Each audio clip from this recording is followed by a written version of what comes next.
you doing today? Good. I will admit this is one of the ones that I'm most excited to see because you make this beautiful transition between the minerals and these world-renowned carvings. Thank you a lot. They practically look like they're alive.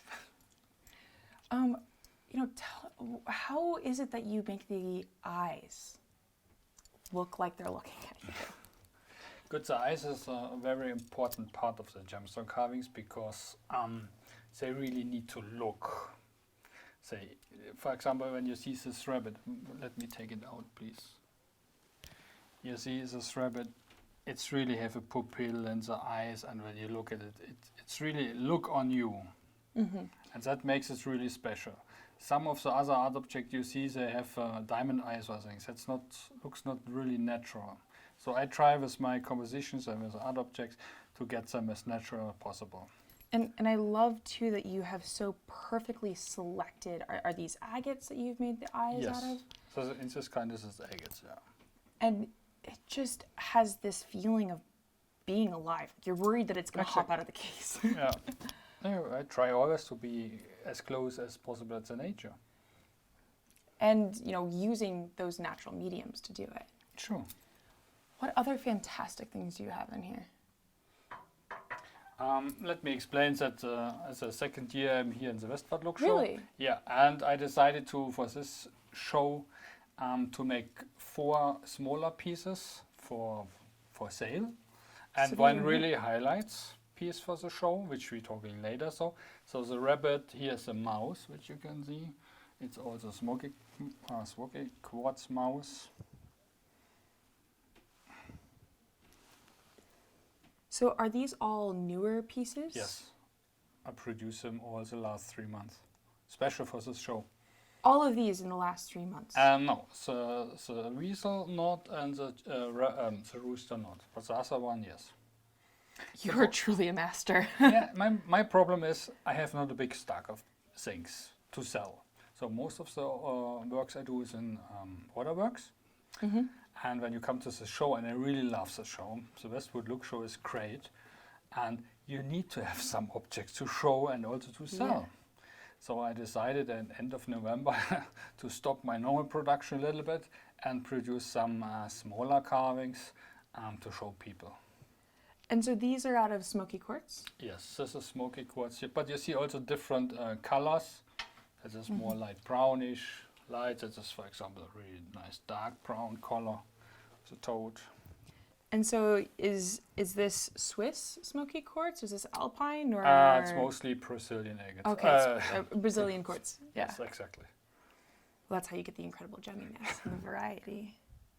He looks so angry. Yeah. In the best way possible. He's got attitude. Yeah. He's She's got attitude. really like a fat, sacrificed toad.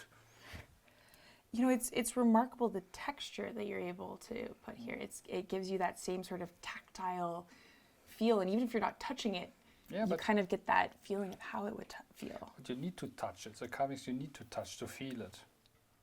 This little chicken down here. Yes. This is the pieces I make. We need to get better light. Oh, wow. So where is the rough from here? That is also a very old Brazilian piece I get from a customer. He had 2 pieces. We produced 2 chickens. And at the end he decided to sell 1. But it's a 4 color, from pinkish or violet with green and white. The violet aspect. It's cool, no? You don't it see has it sort of a, for a hen, it has a very girly yet, majestic feel to it. And also here I try to play with the colors. That the head is red, the breast is red. Oh, you can really see how you figured out what elements you wanted where.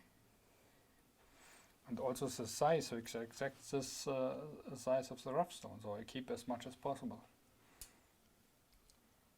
How long have you been carving for? I'm carving now 33 years. Well, it shows. Yeah. So you've been carving since you're 1? No, I'm a little bit older than 1.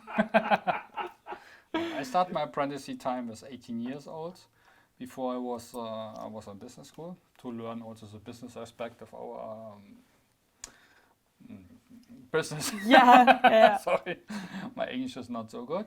Then I start under my father until that's in the workshop. Because you're fifth generation. Yes. That is absolutely remarkable. I mean, as a second generation, you get so much knowledge from your parent, and it becomes a huge part of your relationship. And I think that is best to learn under the father, because if you are foreigner apprenticee, the father will not teach you all secrets. If you are the daughter or the son, you get everything known, and that is because it's your kid. You will promote it, and that is a very comfortable situation. So there is a specimen in here that absolutely just pops. Can you tell me the story behind this frog? Yes. Let me take him out. You can take him. Wow. Oh my gosh, it's a leaf on the side. Yeah. So this is a Heliodor from Ukraine. We bought last year exact in this show from a dealer here. It's a very nice stone. You see the nice pattern, original pattern on the surface of the frog. Here at the top, the frog the crystal was a little bit damaged here in this part. But as a carving, it was perfect for me. Also here, the crystal was damaged, so I carved it as a leaf. A leaf. And the movement that you caught in the frog, it really has this feeling of being a dynamic specimen. Yeah. And it's a new take on a theme. I mean, most of the specimens that I've seen, the whole thing is carved, whereas this, you've incorporated the beauty of the Ukrainian Heliodor. That's perfect. And is that gold behind the eyes? Yes. It's also agate eyes, which are hollow inside, and then they got little gold foil inside. Wow. He looks alive. This, as I told, I bought last year here in the show. And so it took me 1 year to finish this object. For sure, I worked not permanently on it. It takes time to think about it, what you can do. It was finished in autumn, and I keep it away to get it as a highlight of this show. Well, it's the first time it's shown here, never before. And, the Westward Look is a fantastic place for that to happen. And what an honor to see something that represents so much care and attention and skill. So earlier, I was noticing that you have this fantastic pink snake. Yeah, that's all. We have also a line of smaller carvings, which we did. This is a nice ruby from Macedonia. From Macedonia? Yeah, very rare material. When you take it under light, it looks beautiful, pinkish. Wow. So I know from the mineral side of things, these have very interesting oriented fluorescence. Have you had the chance to hit this one with a black light? No, I have to say I never take care about fluorescence because I have no black light. I cannot prove it. Well, I happen to have one in my pocket. Let's Can we try check it. it out? Let's try it. Come on. Holy cow. Oh, look at this. I love how, without even trying, you perfectly aligned it. I did not see it before, I really have no black light. Look at how red it is. That's amazing. Fantastic.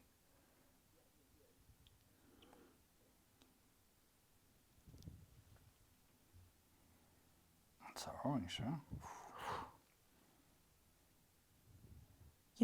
I love the relationship in your work between the rough stone and, the mineral specimens that we know and love and the carvings that you do. And it's one of the reasons why I think you fit so well within a show like Westward Look and within the mineral community, as well as, within bridging that gap between the carving and, the famous history of Idar-Oberstein and, the minerals that you're using to create these. Yeah, it comes more and more that I get a lot of clients from the mineral collections, mineral collectors, and also mineral dealers. because like this stone, when it was damaged, they cannot sell it as a specimen. But I can use it. You can use it and you can make it, you can elevate it. Yeah, I take the best out of the stone again, even if it's damaged. So I carve the damaged parts away and make a nice design around, and it comes boom again. And you know, this is such a fantastic suite of work that you've brought here. And you know, from my knowledge of Idar-Oberstein, you know, through your book and things like that, I know that this is just the tip of the iceberg. And it's been fantastic to see just this tiny portion of it. Thank you so much.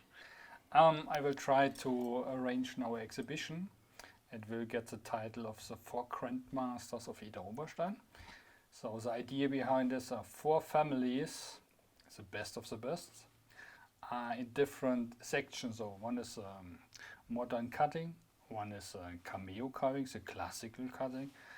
One guy, he produced more or less toys in gemstone, and my family. And we are still now putting this exhibition together, and it will be latest next year a travel exhibition in America. In America? Yeah, in America. So I can go to visit this Sure, and you really can go. get to see it. Yeah. Well, I'm really looking forward to that. And thank you so much for being able to show this material Thank to you. me. And it's been a lot of fun. Good. Hope to see you next year. Maybe you want also to come to Idar-Oberstein. It's I possible. will. I might take you up on that. Good.